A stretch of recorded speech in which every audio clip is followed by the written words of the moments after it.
Our next reader is a born and bred Midwestern girl who's had numerous adventures and escapades writing.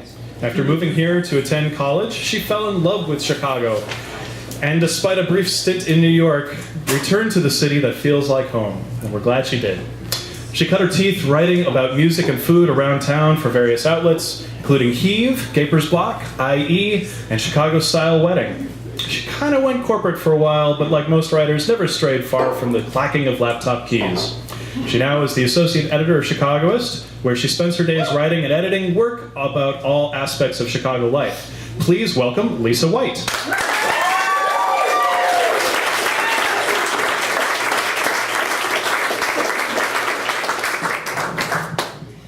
Evening, everyone. A sage piece of advice that has been passed down from generation of writers to writers, carrying a cautionary tale that many of us should but do not follow, is the classic wisdom that rings even more true in the digital age. Don't read the comments. In the golden olden days, this simply meant some very passionate person that clearly didn't agree with you might send you a well-intentioned but not always welcome letter to the editor, which would either be published on a back page, slipped in your mailbox, or passed down from a superior with a worn smile saying, "Don't take it personal." But thanks to the internet, we not only could enjoy unlimited amounts of porn, order 5 pounds of gummy bears, see thousands of baby photos belonging to the girl you sat next to during sophomore English, and haven't spoken to since, all while downloading the entire season of 6 Feet Under. Every person in humanity with access to a computer can now share their opinion. And imagine I said the word opinion with the biggest set of air quotes possible.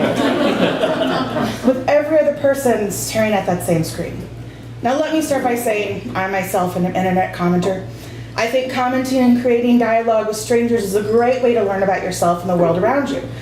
Of course, I stupidly believe this because I spend my entire day using words to convey things. And I'm still an optimist, or trying to be, so for every person who leaves a hashtag fart noise or calls me a stupid cunt in a comment section, I know there are those magical people out there who join me in civil discourse. Hell, I did the impossible not too long ago, wrote an article about an issue I knew would likely bring out the trolls, and it did to some point, but at the same time there was intelligent discussion about the subject, and people championed it on social media. I was so ready for the massacre, I wasn't ready for the cheers, and I ended up sobbing half of the day at work. Happy sobs, but still sobbing. So even the tiniest of victories are victories, and when your day can include posting some pretty horrible news and dealing with some truly awful people, victories are still victories. Those truly awful people I speak of are the trolls. And not the adorable ones with gems in their bellies that I got so many of when I had my birthday party at Discovery Zone. No. These trolls do not have friendly smiles, are weirdly asexual, and you want to sculpt their hair. These are the internet variety. When I first became a writer, I would eagerly await, hoping anyone would comment on my writing, because that would mean someone was out there. Someone read what I wrote and had anything to say about it. And if it's one thing us writers love, it's validation. We might be willing to bare our souls in front of a room of mostly strangers, or bleed our hearts out on paper with pen, but for the most part, we're a somewhat self-conscious bunch. Not all, mind you. I'm sure you confident writers are out there, busting out memoirs and a lack of self-loathing many of us admire. But I dipped my toe into the writing world because I want to know if my thoughts were, in a sense, right, and if others out there in the world agreed with me. See, I grew up in a middle-sized Midwestern town, the kind of place where a lot of focus groups flock to because the majority loved their name brands and were steadfast in traditional values and ideas. Which meant I got a pretty sweet Barbie once after answering some questions in a room full of tiny little hyper girls, but that also meant I had no view of the full world around me. This didn't seem to affect me much when I was reading boxcar children books while drinking lemonade on my French porch in grade school, but after spending a month in Austin, Texas the summer before high school at a speech camp, things started to change. Not only was my takeaway the fun fact that I fully remember the entire University of Texas fight song, I also met people from different backgrounds, ethnicities, races, and sexual orientations. So no longer were gay people something spoken about in a hushed term, people who had special friends instead of partners like in my hometown. They were lovely, and suddenly my brain clicked and I thought, hey, these people seem really nice. They should totally be able to marry and have kids if they want. I don't care, they seem like awesome parents. Clearly this and many other ideas my adolescent mind started to agree with wasn't the majority of my hometown. So I did what any bookworm did, and I started to read. and write and question, and I found my people, the other people trapped in a place they didn't feel like they belonged, waiting in a bored youth purgatory until high school graduation when we could finally move out and start our own lives. But when you're a fish out of water, you still keep your opinions close to your heart as to not get caught. So writing for me was a way of testing those waters, trying to send out SOS signals to others adrift, hoping that any little comment was a quick flash of light from another lost soul passing in the dark. And that is why I think people leave comments on the internet, for better or for worse. They want to feel some sense of kinship from others who think like them because sometimes they feel so lost in their own life. Sadly, that sense of power from speaking your mind can turn ugly thanks to my new friends, the trolls. Now, I say my new friends because I wasn't fully encountering them until I started my most recent job in an editorial role. Before, as a writer, I would lap up any comment on my article, even the negative, because I appreciated that someone was sharing their opinion and that was empowering. But now part of my day is keeping an eye on the comments, which can be laughable at times, when other days I want to burn the whole world down and end up having to watch cute animal videos in the dark while I hold myself. Now, keep in mind, I do love some of my commenters. I like the people who thank us for articles, suggest new places and ideas. I like the people who argue with other commenters in a civil manner, actually creating an educated dialogue about the subject at hand.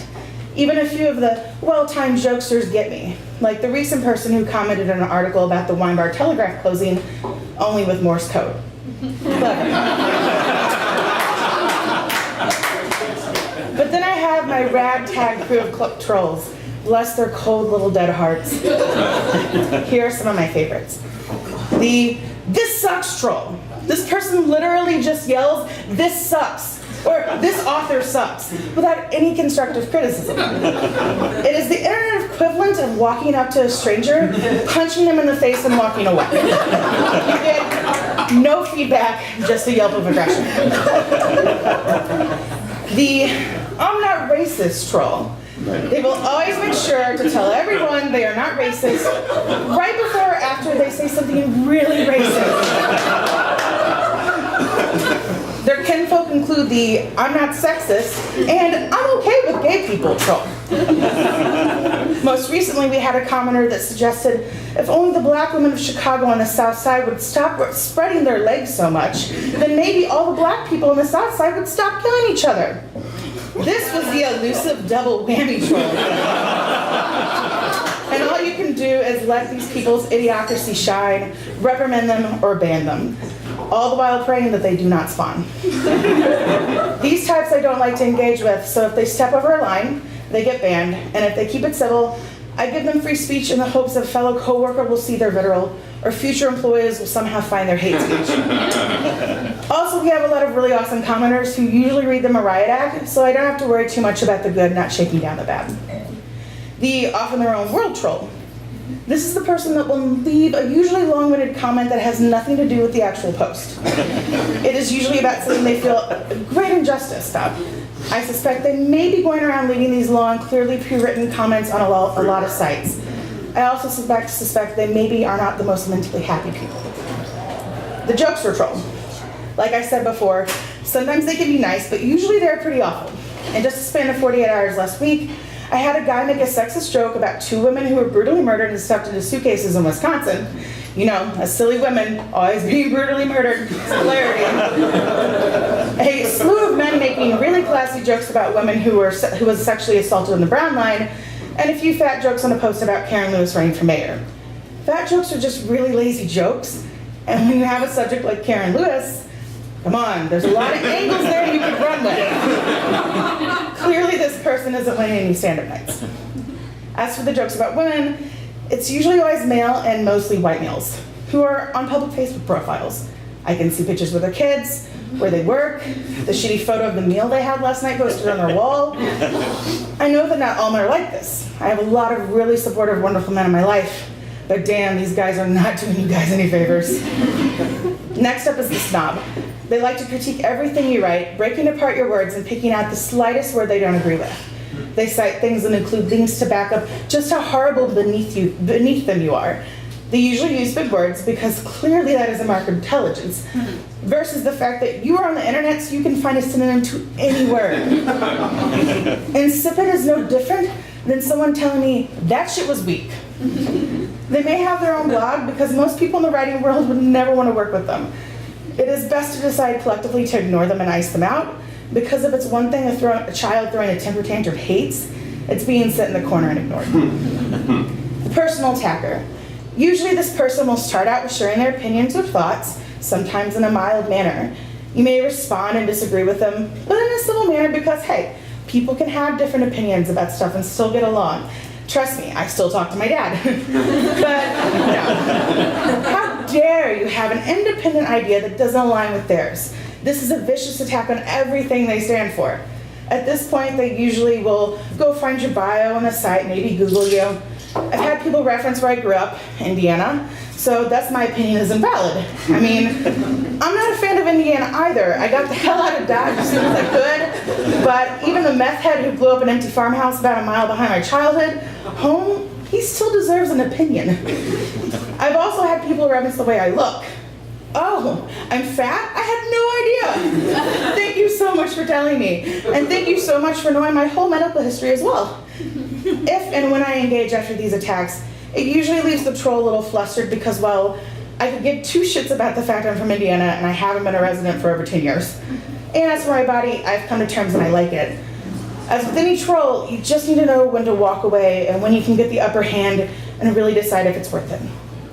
I'm sure I'm leaving a few of the trolls off the list. It's hard to keep track of all these close friends I have yelling into the void at me on the internet. I've had colleagues and friends tell me to just ignore them, and sometimes I do. Some people are so past the point of civil discourse, you just have to close the tab and hope for a better humanity. Sometimes you can talk to them and change the tone, because sometimes people just want someone to listen to them. I've even calmed down some trolls by lightening the mood or giving them a good dose of Southern Nice, and it's ended in them apologizing to me. I've noticed having the Southern Nice gene in me has helped me become a pretty successful troll wrangler. Now, for those that didn't grow up with a catty grandmother from Kentucky, Southern Nice is when you can calmly and coolly be polite and nice to someone while still throwing a good amount of shade. Like the phrase, bless their little heart. It sounds sweet, but it's really just a more prim and proper way of saying, you're a total dumbass. I've also realized that calm rational also helps in my troll herding. I grew up with a lot of dramatic, hysterical people, so I'm good at calming those types down. It's amazing how a person can quickly change when you react with a very rational, calm, and factual-based answer. If only the rest of the world would catch on to this, we'd have it made. Granted, we wouldn't have as much reality TV, but we'd probably be a lot less stressed in general. So those are my trolls, and that is how I tend to my flock in my everyday life. And yes, some days and some subjects I know when to step away and don't read the comments, but most of the time you'll find me wading through the muck, hoping to pass someone else trying to find others who feel like home in the dark. Thank you. Wow.